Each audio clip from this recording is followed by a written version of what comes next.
The film begins with Blaine Rawlings, a young man, arriving on horseback at his family ranch. He notices a for sale sign posted on the fence, indicating the ranch is up for sale. Distressed, he crumples up the notice and discards it. That evening, at the cinema, Rawlings and others watch a newsreel about the ongoing war. During the screening, the sheriff approaches Rawlings, warning him to stay out of trouble. The sheriff explains that the banker Rawlings previously assaulted wants him jailed, as Rawlings had defaulted on his loan, prompting the banker to put the ranch up for sale. The sheriff, seemingly a friend, gives Rawlings an hour's head start before executing the arrest warrant, suggesting he leave town. The newsreel highlights the precarious situation in France, noting that without intervention, it may fall. Though the US president hasn't committed to joining the war, many young Americans are heading to France to learn to fly and enlist in the conflict. In the following scene, a couple is at the train station in Lincoln, Nebraska. William Jensen was bidding farewell to his parents and his new wife. He assured his parents that he would make them proud in the war and took a photo of his wife, who was hesitant to see him leave. Meanwhile, in Marseille, France, a boxing match had just ended with Eugene Skinner, a black man, emerging victorious. After the fight, his coach informed him about his next match in a few days. Skinner remarked that he would retire after that fight to learn to fly and join the war. At a seaport, Briggs Lowry was receiving a lecture on integrity and honor from his father, who couldn't understand why his son wanted to enlist. Their parting was tense and awkward. Jensen, Lowry, and Eddie Beagle met at a train station in Paris, struggling to find their way to the French air base as no one seemed to understand them. Eventually, they arrived at the air base where Captain Georges Tonneau greeted them. He informed them they weren't expected to win the war but to follow their conscience and act with courage. During Captain Tonneau's address, Rawlings entered and declared his intention to become the squadron's first ace. Tonneau was still puzzled over why Rawlings wasn't in uniform when Reed Cassidy, a famous American pilot, landed his damaged plane. Cassidy informed them that a soldier's lifespan in the war was about 6 weeks and that it would be far from enjoyable. Tonneau revealed that all of Cassidy's friends had died. Lieutenant Giroux, their instructor, led them to their quarters, saying that other Americans would join them soon.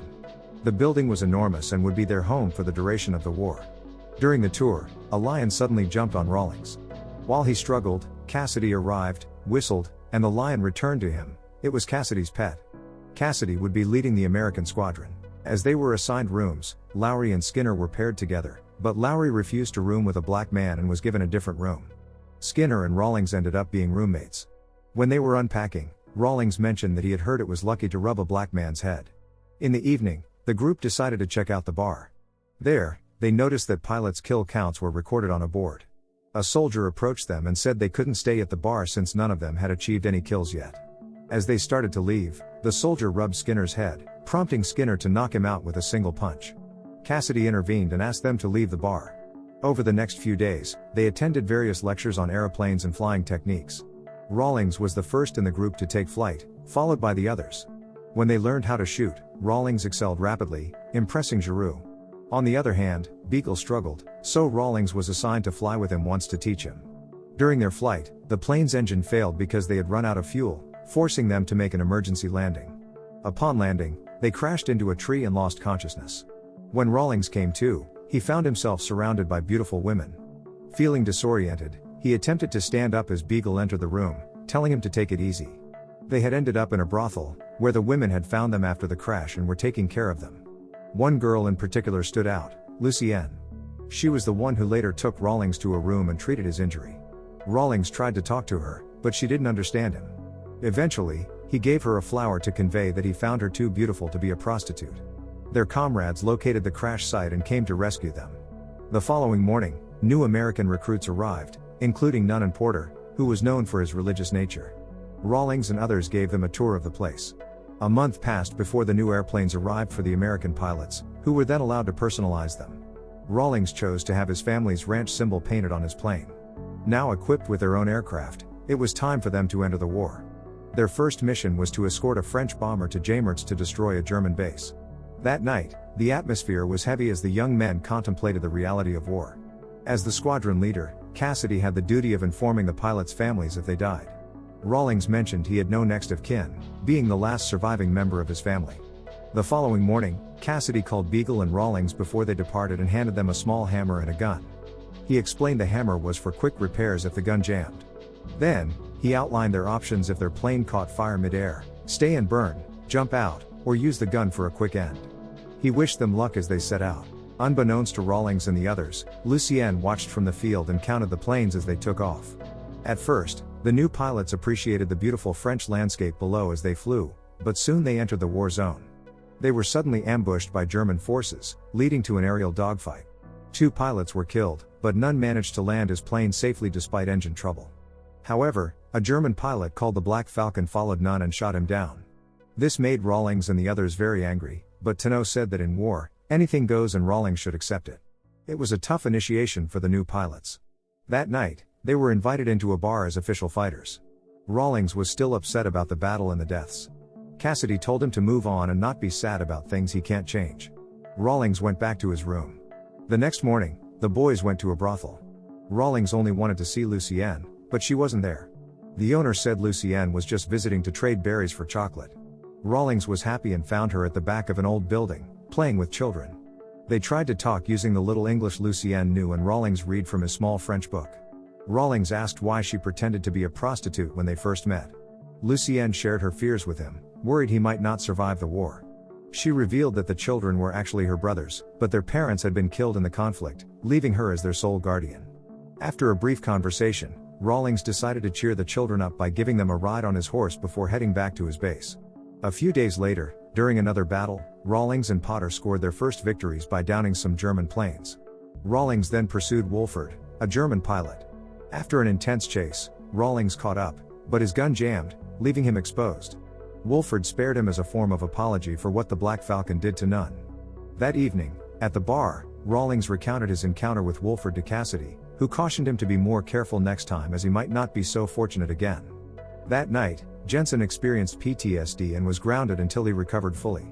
In their quarters, Skinner confided in Rawlings, expressing how liberated he felt flying, where there was no racial discrimination, and shared his dream of becoming an airmail pilot after the war. Rawlings replied that he planned to reopen his family's ranch once he returned home. The next morning, Lucienne was practicing English when Rawlings arrived in his plane. When he asked her what she did for fun, she said nothing, so Rawlings took her for a flight through the open sky. As they were about to land, it started raining, and they both got soaked.